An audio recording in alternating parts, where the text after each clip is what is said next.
9th class के बच्चे ध्यान दें, हम पढ़ रहे हैं chapter the sound of music. Sound of music के अंदर 2 कहानी थी। पहली कहानी एवलिन ग्लेनी की थी जो हम पढ़ चुके हैं। दूसरा पार्ट यानी दूसरी कहानी है इसमें, इसका नाम है द शहनाई और बिस्मिल्लाह खान। यह कहानी बिस्मिल्लाह खान के बारे में, कैसे वो गांव में पैदा होकर, गरीब परिवार में पैदा होकर एक शहनाई का उस्ताद बनता है, एक बहुत बड़ा संगीतकार बनता है, वो कहानी है। अब ध्यान दीजिए कहानी पर। नंबर डला हुआ है पैसे number 1। Emperor Aurangzeb banned the playing of a musical instrument called pungi in the royal residence. उस ज़माने में, औरंगजेब के ज़माने में एक यंत्र था संगीत का, उसका नाम था पुंगी। लेकिन राजा औरंगजेब ने, सम्राट औरंगजेब ने इस यंत्र को बजाने पर बैन लगा दिया था, रोक लगा दी थी अपने रॉयल रेजिडेंस में, अपने सरकारी निवास में, राजसी निवास में। क्यों?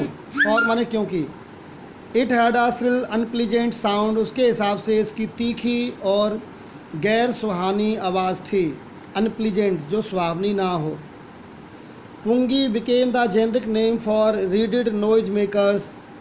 पुंगी एक नाम था जो सरकंडे से, रीड सरकंडा होता है, रीड से, सरकंडे से बनाई जाने वाली बांसुरी टाइप जो हुआ करती थी, उसको पुंगी नाम दिया गया।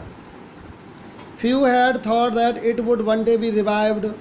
ना कुछ लोगों को ये ऐसा विश्वास है, फ्यू का मतलब ना के समान, कि शायद ये कभी दोबारा रिवाइव होगी, फिर से चलन में आएगी, फिर से यूज में आएगी।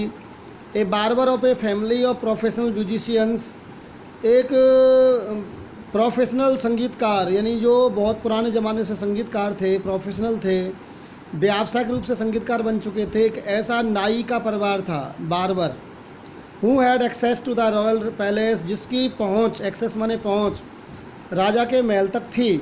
Decided to improve the tonal quality of the pungi, उसने डिसाइड किया कि वह पुंगी नामक इस यंत्र की जो क्वालिटी है, जो संगीत के सुर की जो क्वालिटी है, टोनल क्वालिटी है, उसको इम्प्रूव करेगा, ठीक करेगा, ताकि राजा को वो ठीक सुनाई दे।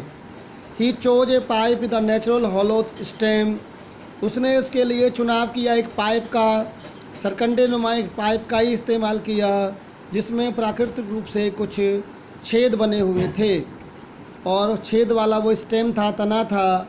That was longer and broader than the pungi, जो पुंगी के मुकाबले थोड़ा सा बड़ा था और लंबा भी था, चौड़ा भी था, longer and broader. And made 7 holes on the body of the pipe, और उस पाइप की बॉडी पर 7 होल बनाए गए। When he played on it, जब उसने ये पुंगी से बढ़िया जो चीज़ थी वो बजाई, closing and opening some of these holes, कभी उन छेदों को बंद करते, कभी खोलते, ऐसे करके जो छेद बने हुए थे उस पर, यंत्र पर, तो उससे क्या हुआ, soft and melodious sounds were produced, तो उससे बहुत ही सुहावनी और आकर्षित करने वाली सुरमई आवाज़ें पैदा हुई।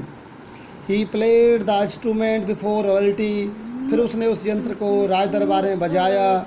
एंड एवरीवन वाज इम्प्रेस्ड, और प्रत्येक व्यक्ति उससे इम्प्रेस हुआ। The instrument so different from the pungi, ये इंस्ट्रूमेंट उस पुंगी से इतना अलग था, had to be given a new name, कि उसको नया नाम दिया जाना था। एज द स्टोरी गोज, जैसा कि कहानी बताती है, since it was first played in the Shah chamber, क्योंकि ये पहली बार शाह के दरबार में, यानी राजा के दरबार में बजाई गई थी। एंड वॉज प्लेड बाई ए नाई बार्बर, और बार्बर यानी नाई के द्वारा बजाई गई थी। The instrument was name the shehnai, इसलिए इस यंत्र का नाम शहनाई रखा गया। इस प्रकार से पैसे नंबर 1 समाप्त हुआ कि शहनाई नाम कैसे पड़ा।